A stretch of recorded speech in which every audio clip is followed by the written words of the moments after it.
తదుపరి మీనరాశి. మీనరాశి వారికి జీవిత భాగస్వామితో స్పర్ధలు చోటు చేసుకునే అవకాశం ఉంది. జాగ్రత్త వహించండి. కార్యాలయంలో ఉన్నతాధికారుల మెప్పును పొందగలుగుతారు.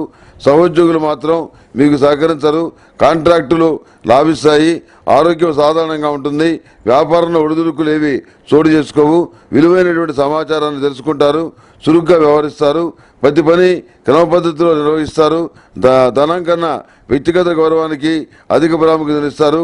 గతంలో ఒకరికి ఇచ్చిన మాటను ఈ వారంలో నెరవేరుస్తారు. సంతానం విషయంలో మీరు ఆనందించే విధంగా శుభ సమాచారాన్ని వింటారు.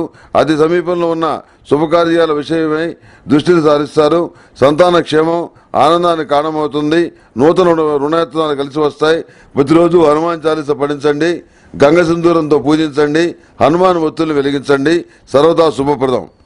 మేషం నుంచి మీనం వరకు ఉన్నటువంటి 12 రాశుల వారికి శుభతిథి గంటల పంచాంగ ప్రామాణిక నా పరిజ్ఞానం సహకరించిన మేరకు ఈ వారం రాశి ఫలితాలు తెలియజేశాను.